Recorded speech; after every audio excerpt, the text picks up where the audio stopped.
Today, let's talk about a new dilemma faced by the US military, the Huawei conundrum. If you were to ask me which Chinese company frustrates the US government the most and which one they most want to destroy, it would certainly be Huawei. In 2019, Huawei was added to the US sanctions list with the justification that the company's equipment might contain backdoors and could be used to spy on Americans. The US government not only banned American companies from purchasing Huawei's equipment, but also prohibited them from supplying Huawei. But let me highlight an important point. All these accusations are based on concerns and suspicions without any concrete evidence that Huawei has actually stolen American information. The desire to accuse has always been more important than the evidence. This is similar to the balloon incident of 2023, where what was initially just a stray weather balloon was turned into a spy balloon by the US government, with claims it was meant to steal American data. The Western media jumped on the bandwagon, spreading fear and hatred. By June, when the media frenzy subsided, a Pentagon spokesperson clarified that, after testing, the balloon had not gathered any US data. In other words, it wasn't a spy balloon at all. But how many people actually heard this clarification? This is a classic tactic used by Western media. Back to the Huawei issue. According to US law, all private and government organizations are required to eliminate Huawei equipment due to the national security threat posed by the company. One of the most critical agencies affected is the US military, the Department of Defense.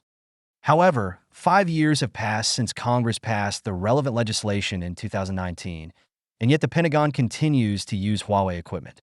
According to Bloomberg, the Pentagon faces a Huawei dilemma, yet Congress has shown no intention to resolve it. Despite the US government's 2019 ban on the Department of Defense working with companies that use Huawei equipment, the Pentagon has consistently opposed this decision and has received annual exemptions from Congress. This year, the Department of Defense even stated that fully implementing the policy would severely harm US national security. So here's the question. Does using Huawei equipment threaten US national security, or does not using it pose a greater risk? The logic here is contradictory. After 5 years, the US military has not found a solution to the Huawei issue. Why? Because Huawei is currently the world's largest manufacturer of telecommunications equipment, holding a 30% share of the global communications market. If the Department of Defense strictly enforces this law, the US military will be unable to procure most medical equipment, pharmaceuticals, or even uniforms, effectively crippling the entire logistics support system. Huawei's equipment and technology are widely used by the US military in various global operations. For example, special forces in Africa and senior Pentagon officials attending international airshows near Paris and London rely on Huawei's networks to get their work done. The US Department of Defense has tried to find alternatives to Huawei equipment, but faces huge challenges. Due to Huawei's dominant position in the global communications market, many countries' telecommunications infrastructures are deeply dependent on Huawei equipment, and it's unlikely that a viable alternative will be found in the short term. Since the 2019 ban, the Pentagon has been attempting to disentangle itself from its heavy reliance on Huawei equipment, but it has still not found a workable solution. The sanctions policy has inadvertently exposed the military's dependence on Huawei, creating significant challenges for the Pentagon in conducting operations worldwide. Experts in the US point out that many countries and regions simply cannot function without Huawei. While the initial intention behind the law may have been good, it clearly lacked careful consideration. In simple terms, these lawmakers clearly didn't understand the situation and passed a law without thinking it through.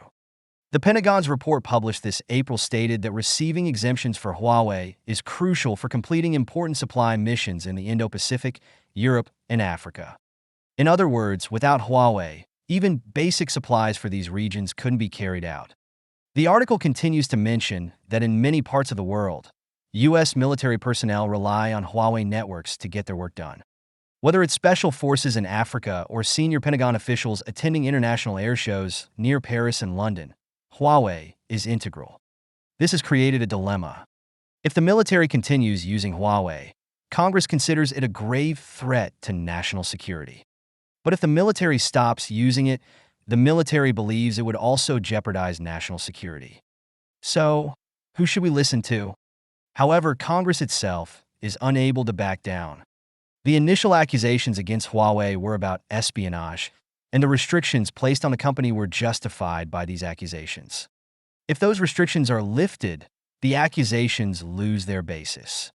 Moreover, these politicians have been stoking anti-China sentiments among the American public for years, and now they're caught up in this wave of emotions, unable to make any compromises.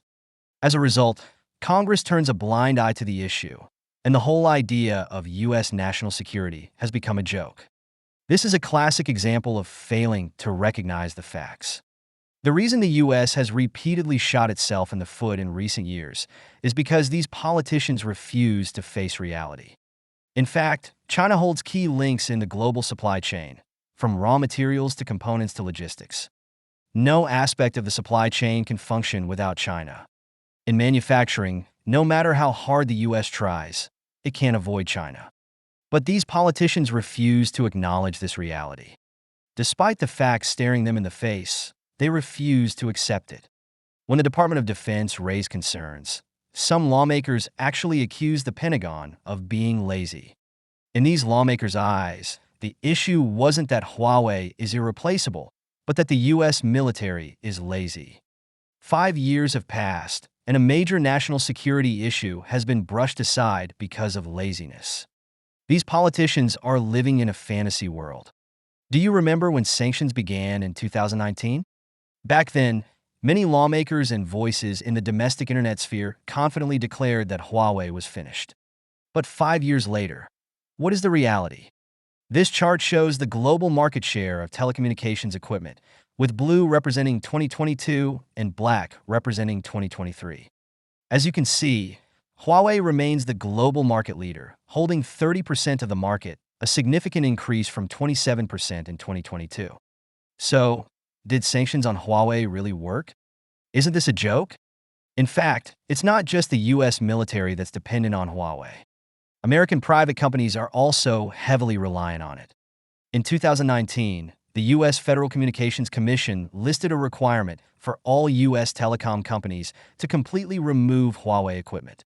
However, 5 years later, only 12% of companies have achieved this goal, and the others are still dragging their feet. The U.S. government provided $1.9 billion in subsidies to help these companies replace Huawei equipment, but this amount is clearly insufficient.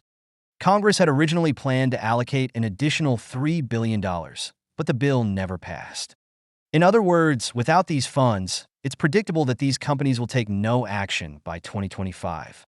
In reality, if I were the head of one of these companies, I wouldn't replace Huawei equipment either. After all, even the U.S. Department of Defense hasn't replaced it, so why should I be forced to? Why would I take on this risk? Not only that, but even the companies that supply Huawei are facing difficulties.